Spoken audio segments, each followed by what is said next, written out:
নমস্কার বন্ধুরা, আমি সরস্বতী। আজ আমি রান্না করছি চানা মশলা।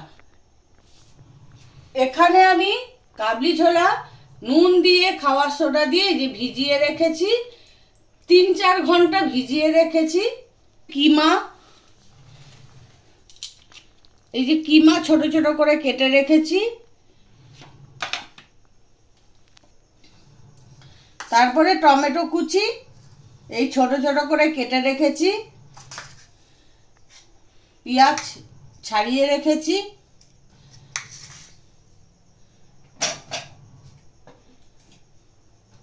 এখানে আদা কেটে রেখেছি ছোট করে, পেঁয়াজ কেটে রেখেছি ছোট করে, আর পেঁয়াজ এরম ঝিরিঝিরি করে কুচো করে কেটে রেখেছি।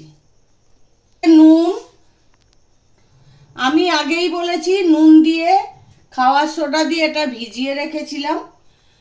তারপরে অল্প স্বাদ মতো নুন দেবেন।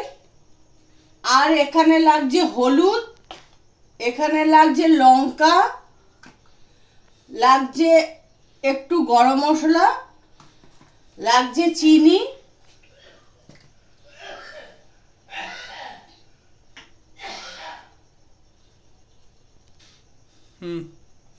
আর কসুরি মেথি লাগছে। রান্না করার জন্য সাদা তেল লাগছে, ঘি লাগছে, আর এখানে ফোড়নের জন্য লাগছে 3 পিস তেজপাতা, গরম মশলা আর দারচিনি। এবার আমি এটা সেদ্ধ করে নেব।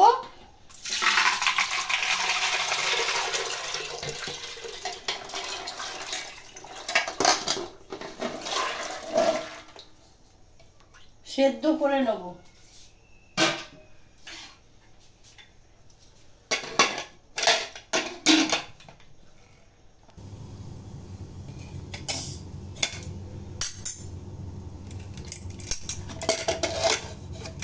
সেদ্ধ হয়ে গেছে, এই যে সেদ্ধ হয়ে গেছে। এবার আমি যেই মশলাগুলো কেটে রেখেছিলাম ওই মশলাগুলো আমি বেটে নেব। এই আদা দিলাম,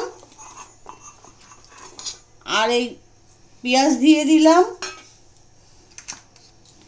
আর এই রসুনগুলো কেটে রেখেছি সেই রসুনগুলো দিয়ে দিলাম।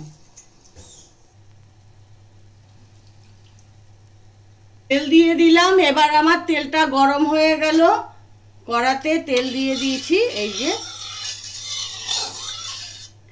এবার একে একে সব ফোড়নগুলো দিয়ে দেব। তেজপাতা দিলাম, গোটা গরম মশলা, আর এই দারচিনিগুলো কেটে রেখেছি সেগুলো দিয়ে দিলাম। তার সঙ্গে সঙ্গে আমি দিয়ে দিচ্ছি টমেটোগুলো, তার সঙ্গে দিচ্ছি পেঁয়াজ, নাড়াচাড়া করে দেবো। এবার আমি দিয়ে দিচ্ছি ওই আদা পেঁয়াজ রসুন, সেটা পেঁয়াজ সব কিছু কেটে রেখেছি সেই বাটলাম, সেই বাটাটা দিয়ে দিলাম। আর দিয়ে দেব হলুদ গুঁড়ো,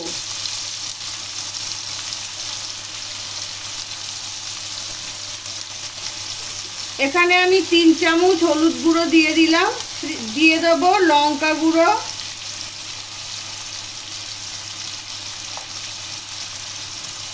দিয়ে দিলাম লঙ্কা গুঁড়ো।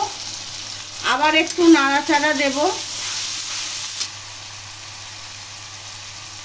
এবার আমি কিমাটা দিয়ে কষাবো।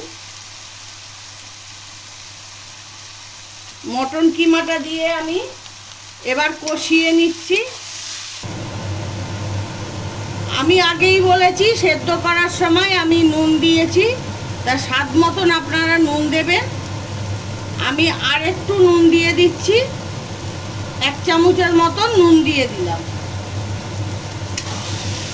দিয়ে আবার কষানো শুরু করলাম।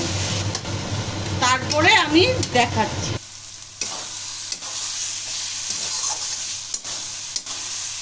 কষানো হয়ে গেছে। এবার আমি চিনি দেব। এটাও আপনাদের স্বাদ মতন দেবেন। আমি 2 চামচ দিলাম। আর দেব গরম মশলা, হাফ চামচ গরম মশলা দিলাম।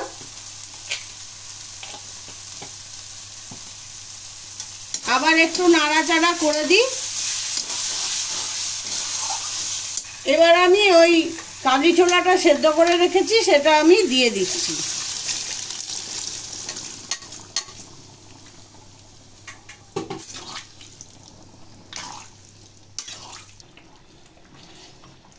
এবার আমি একটু কসুরি মেথি দেবো।